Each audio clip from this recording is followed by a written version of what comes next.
Will AI really take your job? You've probably heard people say yes, confidently with statistics and headlines to back them up. You've probably heard others say no, pointing to history, to human creativity, to the things machines will never understand. The truth is more nuanced than either side admits, and understanding that nuance might be the most economically important thing you do this decade, because the people who get this wrong, in either direction, will be caught off guard. The people who get it right will be positioned to thrive in one of the most significant economic transitions in modern history. Welcome to the Thinking Economist. The question of whether AI will take your job is everywhere right now, but it's actually the wrong question, or rather, it's too simple a question to be useful. The right question is, what kind of work is AI genuinely replacing? What kind is it assisting? And where does that leave you? Those are three very different things, and confusing them leads to either unnecessary panic or dangerous complacency. Panic leads people to abandon careers and skills prematurely. Complacency leads people to ignore a real and accelerating shift until it's too late to adapt. What we need instead is clarity, and that starts with understanding what AI actually is and is not capable of. Let's start with what AI is genuinely good at, because this is where the disruption is most real and most immediate. AI systems excel at tasks that follow patterns. If a job can be broken down into rules, data inputs, and repeatable outputs, AI can do it faster, cheaper, and without breaks. Data entry, bookkeeping, basic legal research, customer service scripts, insurance claims processing, invoice matching. These are already being automated at scale across industries worldwide. The common thread is that these tasks, while they require training and attention, do not require genuine judgment.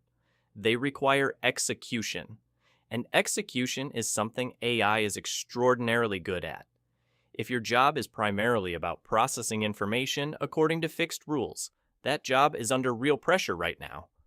But here's where most conversations go wrong. They treat AI's involvement in a job as binary. Either AI does it or humans do it. You're replaced or you're safe. That framing is too crude to be useful.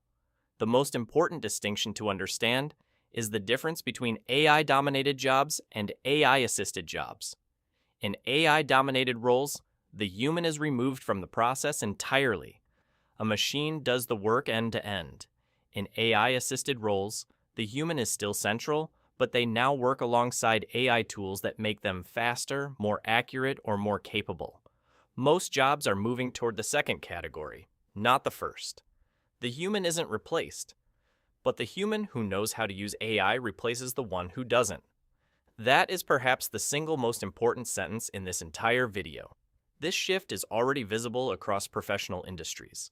Doctors use AI to analyze scans, but make the final clinical decision. Lawyers use AI to search legal precedents, but construct the argument and advise the client. Financial advisors use AI to model portfolios, but manage the relationship and make the judgment call. In each case, AI handles the pattern matching, and the human handles the judgment, accountability, and trust. The job survives, but it demands significantly more from the person doing it. Some jobs are particularly resistant to full automation, and understanding why tells you something important about where durable value lies in the labor market. Resistance comes from two sources: physical adaptability and human trust.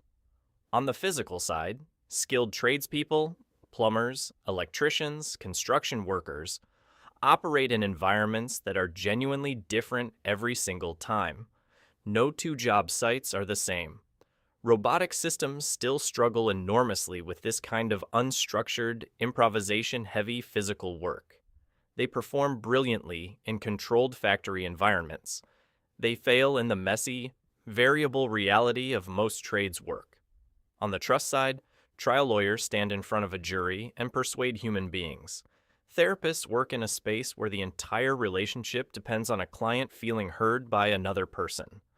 Diplomats build relationships over years, navigating cultural nuance that requires lived human experience. In these roles, the human element isn't just one component. it is the product. That said, none of these roles are fully immune. The accurate framing is that they are the hardest to fully replace, not that they are permanently safe. There is another category worth examining carefully: roles defined by accountability. CEOs, politicians, and judges don't just make decisions, they are legally and morally responsible for them. A judge who delivers a wrong verdict faces scrutiny and appeal. A CEO who makes a catastrophic decision faces boards, shareholders, and sometimes courts. Society has built entire legal and democratic systems around the principle that consequential decisions require a human being who can be held to account. We have not found a way to hold an algorithm accountable for a wrong verdict or a failed policy. Until society develops frameworks for AI accountability that carry real legal and moral weight, which is a political challenge as much as a technical one. Roles defined by high-stakes human accountability will remain among the most resistant to full automation. The loudest fears about AI focus on dramatic scenarios: robots replacing factory workers, algorithms making entire professions obsolete overnight. But the most significant disruption is actually happening quietly in the middle of the skills spectrum. Paralegals, junior accountants, data analysts, junior software testers, entry-level financial researchers. These roles require real education and training, but are fundamentally built around processing information according to rules. That is exactly what AI does best. Economists call this job polarization.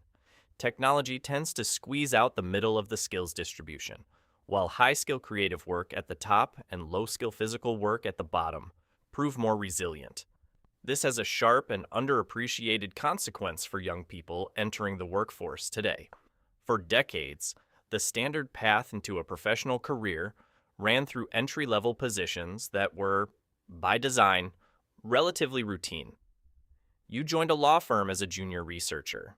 You joined an accounting firm as a junior analyst. These positions were how you built skills, learned the industry, and climbed the ladder. Many of those entry points are precisely the positions AI is most capable of filling. The risk for today's graduates isn't just that a job might be replaced. It's that the traditional entry point into a career, the learn-by-doing apprenticeship model, may be contracting significantly. That is a structural problem that deserves far more attention than it receives. History does offer meaningful reassurance. Every major wave of technology has destroyed jobs and created new ones. The ATM is a particularly instructive example. When automated teller machines were introduced, the prediction was that bank tellers would disappear. What actually happened was different. ATMs made it cheaper to operate a branch, banks opened more branches, and the number of tellers actually increased. The jobs changed, becoming more focused on sales and relationships, but they didn't disappear. The broader historical pattern suggests technology creates roughly as much as it destroys, but it does not create the same jobs in the same places for the same people. The transition can be genuinely brutal for individuals caught in the middle, and the fact that new jobs eventually emerge at the aggregate level provides cold comfort to the person navigating the disruption right now. Which brings us to the most important practical insight in this video. The question is not whether AI will take your job. The question is whether someone who uses AI better than you will take your job.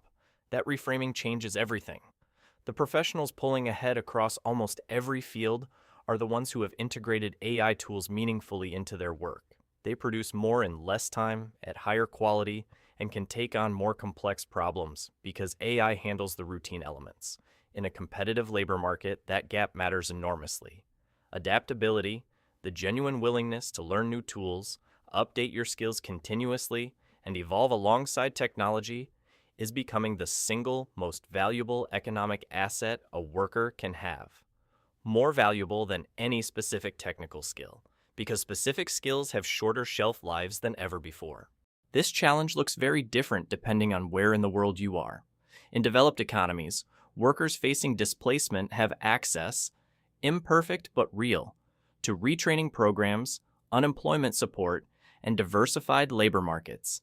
In developing economies across Asia, Africa, and Latin America, the picture is more precarious. A significant portion of the formal workforce in these regions is employed in exactly the kinds of jobs AI replaces most readily: call centers, back office processing, administrative support, document handling. These industries grew because labor was cheaper than automation. As AI changes that calculation, the economic model that created millions of jobs in these regions comes under serious pressure, and the workers most affected typically have access to fewer of the safety nets that exist in wealthier countries. The global distribution of AI's disruption is deeply unequal, and that deserves far more attention than it currently gets. So, what do economists actually think will happen? They disagree, but the disagreement is more precise than the headlines suggest.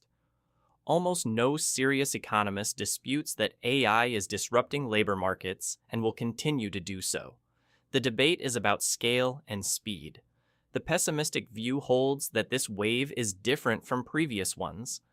AI is automating cognitive pattern recognition at scale, competing directly with educated workers in a way previous technology did not. New jobs, they argue, may not emerge quickly enough to absorb the displaced.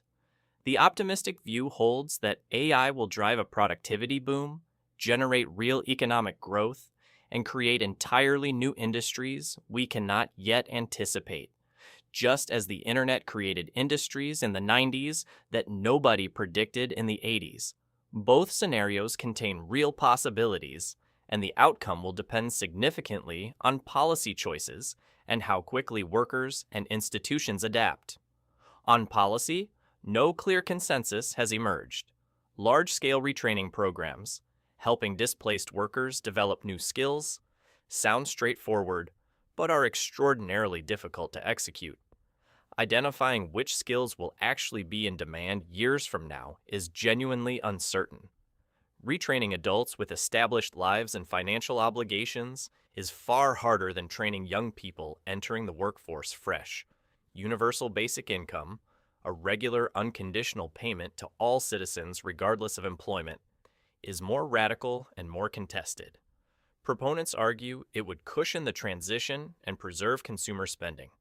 Critics argue it is fiscally unsustainable and addresses symptoms rather than causes. A third approach proposes taxing companies that automate jobs and using that revenue to fund transition support. The logic is that companies capturing AI's productivity gains should contribute to managing the social costs of displacement. Each approach has serious advocates and serious critics. What is increasingly clear is that leaving the adjustment entirely to market forces risks concentrating the gains of AI among a small number of companies and shareholders, while spreading the costs across a much larger share of the workforce. The uncertainty is real, but it is not the same as helplessness. What we know is that disruption is already underway. It is accelerating, and the people best positioned to navigate it are the ones who understand what is actually happening and begin adapting early. Waiting to see how it plays out is itself a choice with real economic consequences.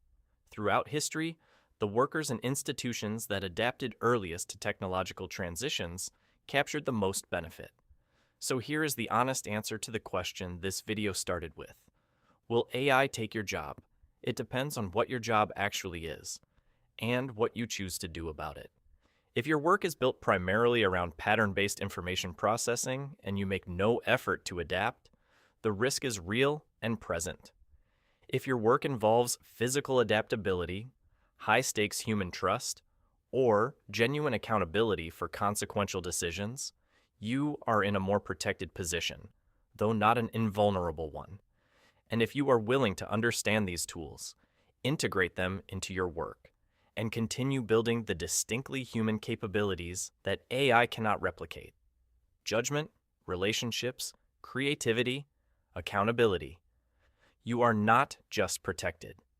You are positioned to be significantly more valuable than you are today. If this video made you think differently about AI and work, there are 2 videos on this channel that connect directly to what you just learned. The first is why your salary never keeps up with prices. Because if AI is reshaping who gets paid and how much, understanding why wages consistently fall behind is the next piece of the puzzle.